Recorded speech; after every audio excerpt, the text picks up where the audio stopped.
A reading from the second letter of St. Paul to the Corinthians. Brothers and sisters, whoever is in Christ is a new creation. The old things have passed away. Behold, new things have come. And all this is from God, who has reconciled us to himself through Christ and given us the ministry of reconciliation. Namely, God was reconciling the world to himself in Christ, not counting their trespasses against them, and entrusting to us the message of reconciliation. So we are ambassadors for Christ, as if God were appealing through us. We implore you, on behalf of Christ, be reconciled to God.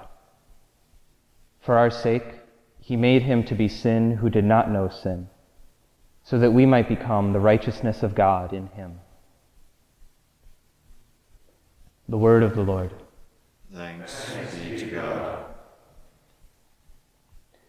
Maybe some of you have had the experience of getting to know someone so much that they become almost present to you even when they're not. You start to think, what would this person think? What would this person say? What would this person do in this or that situation? And I think for those of us, especially who study, this sometimes happens with someone we read. You read an author so often that you start to adopt some of their mindset, to say, what would this person say? What would this person think? And it might not even always be someone you're going to agree with on everything, but you're constantly thinking, what would they say about this? What would they think about this situation? I think for many of us Dominicans, Thomas Aquinas is a great example of this. We start to think through, what would Thomas have to say about this? How would he answer this question? But then each of us also has authors that have meant something to us individually or personally. And sometimes it might surprise us who those are. For me, someone I never really set out to get to know, but have found to actually be quite influential on me is the French author and philosopher Albert Camus.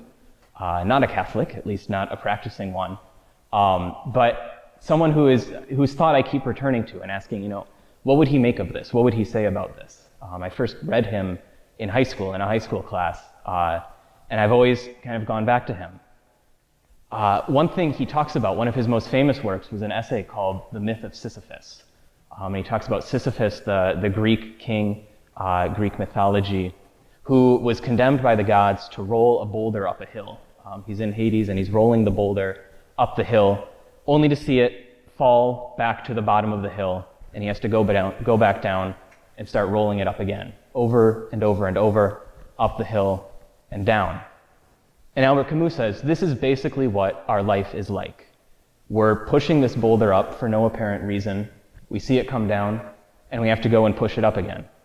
This is what human life is like in the world. There's no real purpose or meaning to it, but we have to find a way to make the best of it that we can. And then we read something like this from St. Paul. Whoever is in Christ is a new creation. The old things have passed away. Behold, new things have come. St. Paul tells us that our life isn't just pushing a boulder up a hill, waiting for it to come back down. That in Christ, all these problems, all these issues have been reconciled.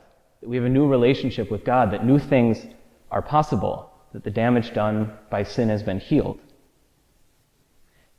And yet, sometimes I think we feel more like Sisyphus than we do like St. Paul. At least for myself. Sometimes, even maybe most of the time, I don't really feel like a new creation. I'm still tired, drained, I get worried about things. The relationships in our lives can cause strain and difficulties at times. Even war breaks out. And the peace, the harmony that seemed to characterize this new creation seem almost impossible, right? So distant from us that how could it be true that whoever is in Christ is a new creation? How could it be true that this new creation has been inaugurated? It still kind of feels like we're pushing this boulder up the hill, just waiting for it to come crashing down again, and we have to start over. And so I think it's helpful to look at what St. Paul says after this initial statement about the new creation. Right? He says, whoever is in Christ is a new creation. But then he goes on to appeal to the Corinthians, therefore, be reconciled to God.